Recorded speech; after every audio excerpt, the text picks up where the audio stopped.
That was a very insightful panel discussion. Thank you, our panelists, our moderator, for fantastic insights on a very complex topic. Putting this TE event together wouldn't have been possible without our sponsors, Kyriba.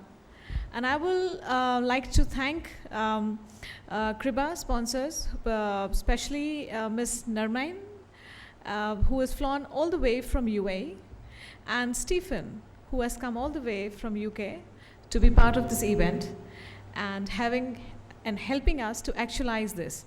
And I would call upon Anushri to please present them with bouquet. May I call upon Ms. Narmain, please? Thank you so much. Kyriba is a US-based treasury software firm and hugely successful one who is now present in India. Thank you. Thank you, Ms. Narmain. May I request Stephen, please, to come here, and Anushri, if you can please present the bouquet. Thank you. Thank you so much.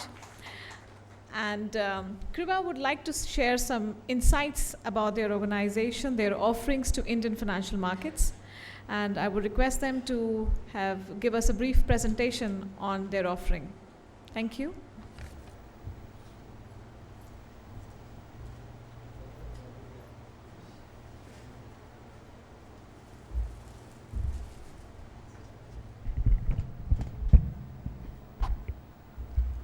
Thank you, Ms. Yoshi.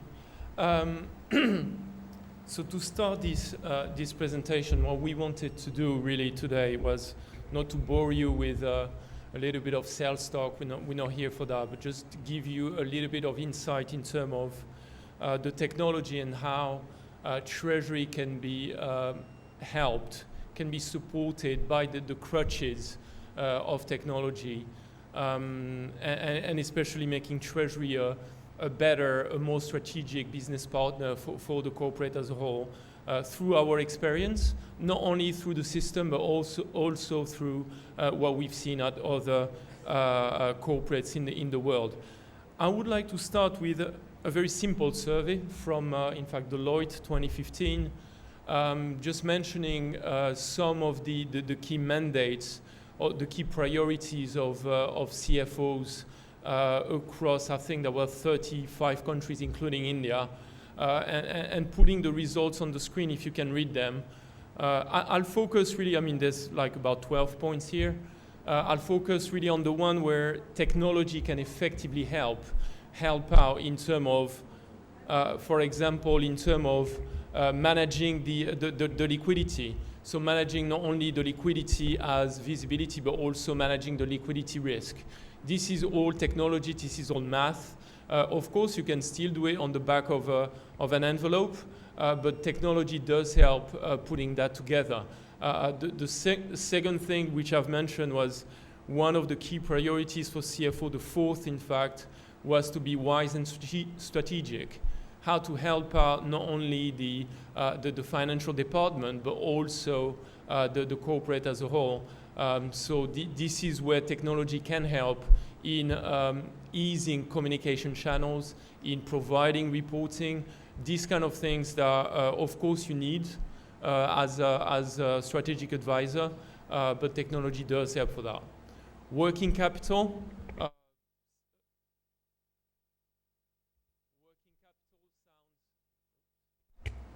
Sounds pretty obvious. The calculation and the putting together this key parameter, this key indicator for Treasury and for corporates is something that once again the technology will help also through what I call command and control. So making sure that your compliance, making sure that all of the workflows that you can put together are also enforced as part of the business. And finally, one of the points that came out during the obviously during the panel was the scaling of up or down of your companies and of your finance department. Once again, I'm not saying that the technology is the solution to everything, but it's a leverage that you can use to do that.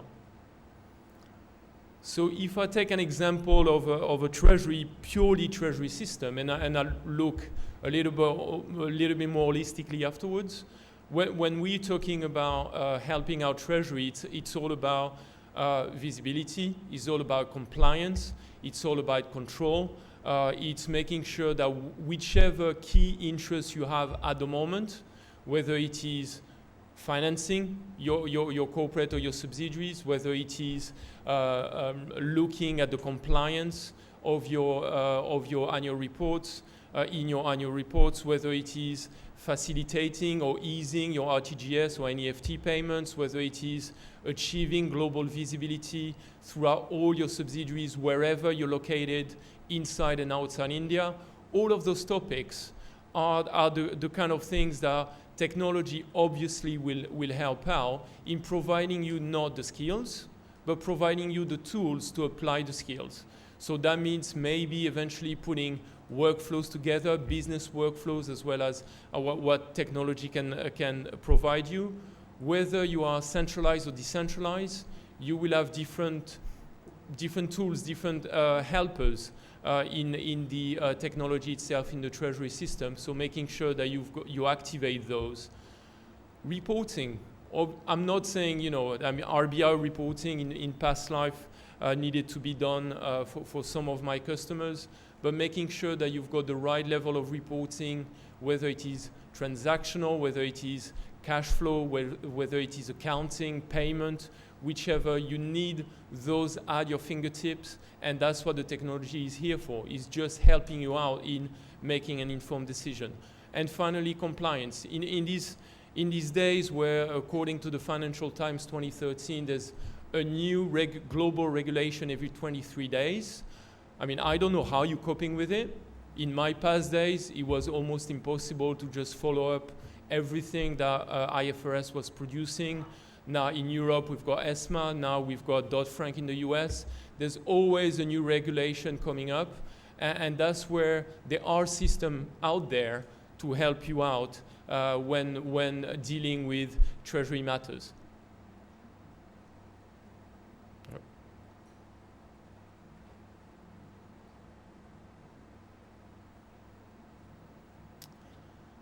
One of the key tool that you're using, in fact, is an ERP. I'm not saying ERP is the answer to everything. It's not. I'm not saying either that ERP should be replaced. It's not possible, simply. What we see as part of what we've done over the years is that ERP and treasury system are complementary. So there's a number of advantages to both. ERP do a lot of jobs. Treasury system do something totally different. So whether it is managing your cash, managing your balances, executing your payments, looking at your debt, looking at your hedges, making sure that you've got the right reporting at the right level for your auditors, internal or external, those are the kind of things that treasury system do. They are, as I said, parallel or complementing ERPs, and that's important. These are both type of tools that are needed by modern, efficient treasuries and really to help out when dealing with banks or simply as a standalone solution. I'll just give you a quick, you don't have to read everything, but some of the key, I would say, workflows and advantages of having treasury. So the bottom one in green is all about managing your forecast. So there's number of tools, number of key stages in managing forecasts. One of the key differentiators of what Treasury can do is variance analysis, and I'll show you an example of what companies have done to manage the assess the quality of the forecast. Same thing on top. The workflow is about payment. The red workflow is about payment. One of the things that we've seen, and I was just reading an article about 15 minutes ago around faster payment in the US, as well as obviously something that you've got in India for a long time, is single approval token and workflows. Those are the kind of technology tips that are available to you and that leverage not only making it more efficient, making your treasury and your finance department more efficient, but creating cost savings. And so if I give you a few examples of looking at some of the industries that we've mentioned, starting with textile, one of our customers by streamlining bank connectivity, so having very similar to your situation, your multi-bank, very local banking situation in India. So this European company had number of banks and number of forecasts to manage with number of projects and local entities. At the very bottom, you can see some of the benefits of their inclusion of a treasury system, notably looking at the accuracy of the forecast, assessing the quality continuously, the quality of the forecast, and also making sure that their payment as well as cash solutions are independent of banks. I understand it's not necessarily the universal possibility in India, but there are steps that you can take to achieve that.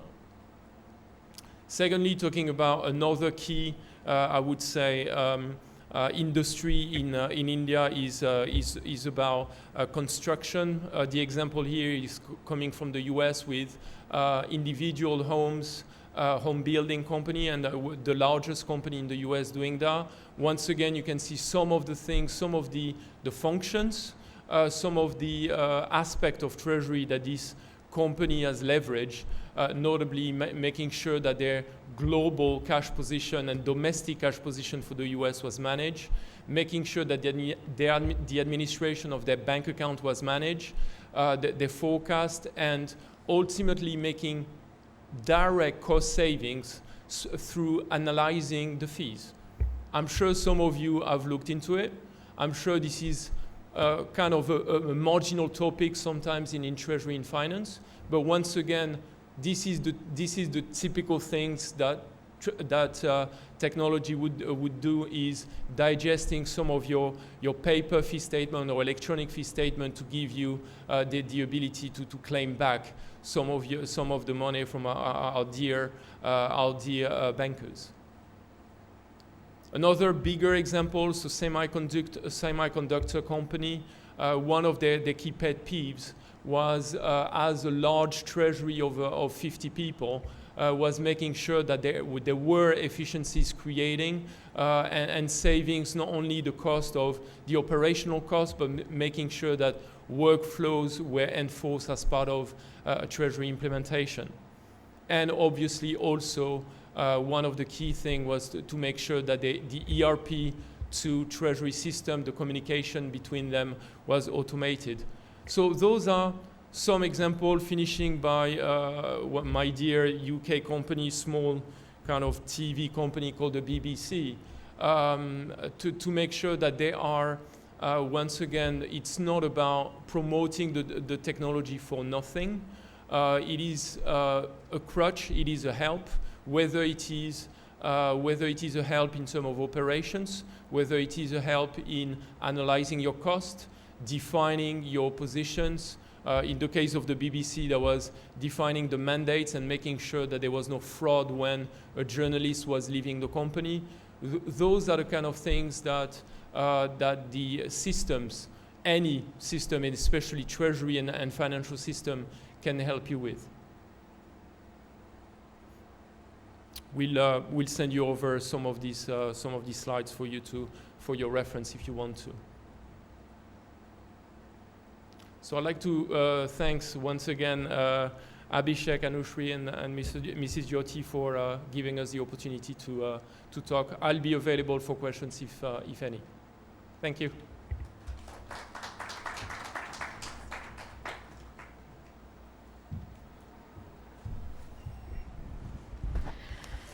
That was insightful, Kyriba. Thank you so much, Stephen, for taking us through the slides. I would request Jitendra Jain sir to help us close this session with a vote of thanks. Thank you, sir.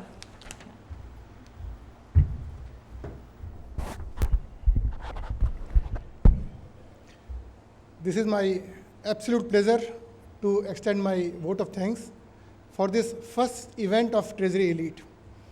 As Abhishek was mentioning, and Jyoti started with this evening by saying that this was a dream.